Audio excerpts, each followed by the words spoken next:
some who might not be so familiar with the concept of mixed martial arts might wonder, even though it's supposedly mixed martial arts, but the sport or even the premise of it is dominated by three styles. Most within the fight scene know why, but plenty might not. These three styles are either Brazilian style Jiu-Jitsu, wrestling, or Muay Thai fighters.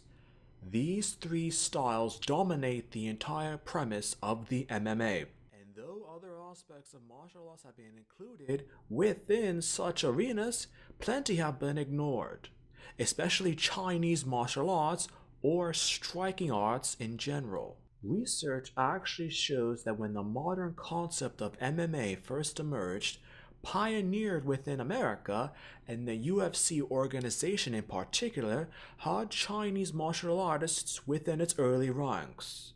These early matches displayed the concepts of MMA in an enclosed ring area, the octagon, or similar fighting arenas. And the limitations this presented became very apparent quickly. It became extremely clear that wrestling, the Brazilian offshoot of Jiu-Jitsu and Muay Thai, would dominate, as these arts were very effective in closed spaces or the literal octagon area of a modern MMA ring. Chinese martial arts were more focused on effectiveness against practitioners of generally similar arts, such as standing strikes, for example, fluid movement, and plenty of time and space to react accordingly.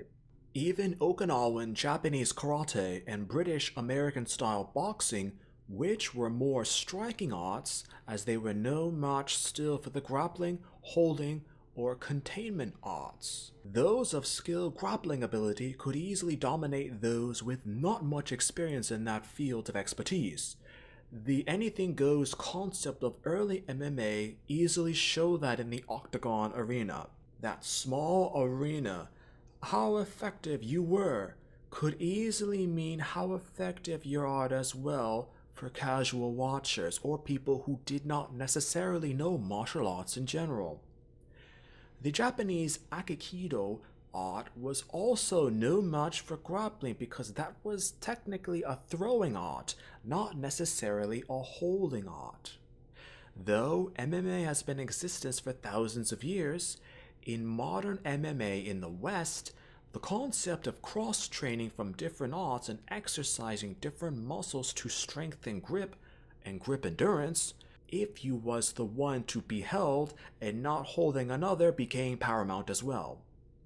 This easily meant that nearly all or most of Chinese origin arts were ignored, as well as arts that focused on or relied with weapons training such as Japanese swordsmanship and Filipino stick fighting. Other arts were undeniably effective. Weapons are dangerous, but modern MMA is not a contest to decide the best martial art or show how effective it is. Rather, how effective a fighter can be against another in a small cage competing in a match. Though early MMA had less rules than it does now, supporters of the Chinese arts point out that certain styles that involve eye pokes, groin attacks, twisting of limbs, and breaking of fingers, hands, or wrists, and other such street fighting arts like the Israeli Krav Maga. Though in MMA events the fighters can take impact blows to the face, body parts, or lower legs, if the eye is badly damaged enough or crotch kicked, the fight can be stopped. An excellent example is Victor Belfort vs. Randy Couture at UFC 46.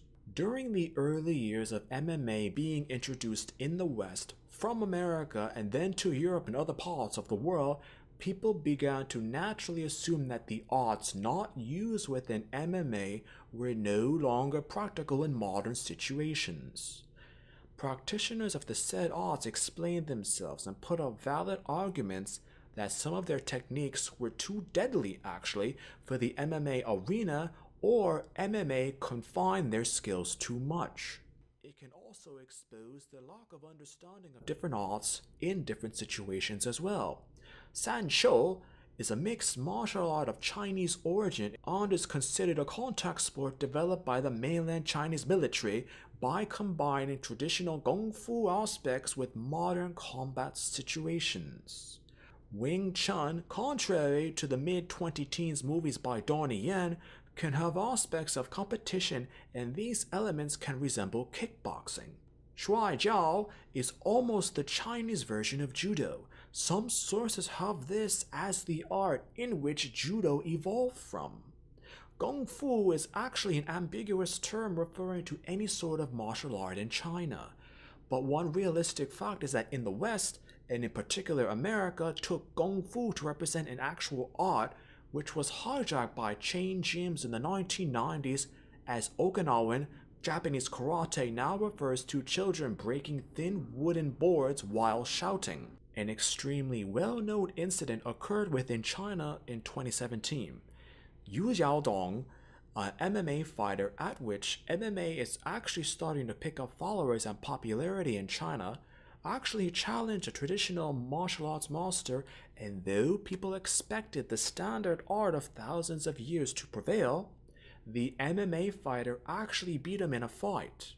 Instead of compromise or understanding, Chinese across the internet within China had monumental backlash against the MMA fighter, so much so that he lost his career as an instructor, and the Chinese government is actually very hesitant about the issue in the press because it throws into question the practicality and effectiveness of Chinese traditional martial arts in the modern, Western MMA arenas across the world. For and against MMA, the dominance of grappling arts has been shown, with the effectiveness of arm trapping techniques are common and do exist throughout traditional Asian martial arts or even Western arts. But Western modern MMA has proven time and time again that such arm trapping techniques are technically somewhat useless against Brazilian Jiu-Jitsu, wrestling, or Muay Thai. Arts that need plenty of space, such as certain karate deviants or taekwondo, have had some basic success in MMA, but nothing like when compared to the grappling arts. One of the biggest complaints from traditional art supporters is that it's unfair to base an art that's confined to a small cage. Only aspects of Jiu-Jitsu, Muay Thai, and wrestling are used. Not even the full aspects of those arts, but bits and pieces taken from them.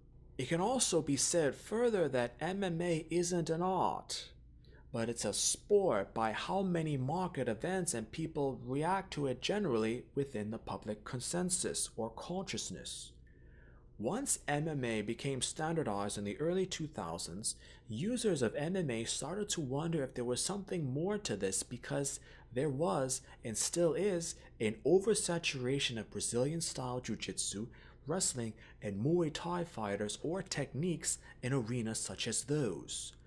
When everyone does the same thing, that thing loses its appeal and becomes predictable. There's no denying the effectiveness of those three arts in the modern MMA arena. But how effective can an art be when everyone knows how to perform it, or even worse, react to it?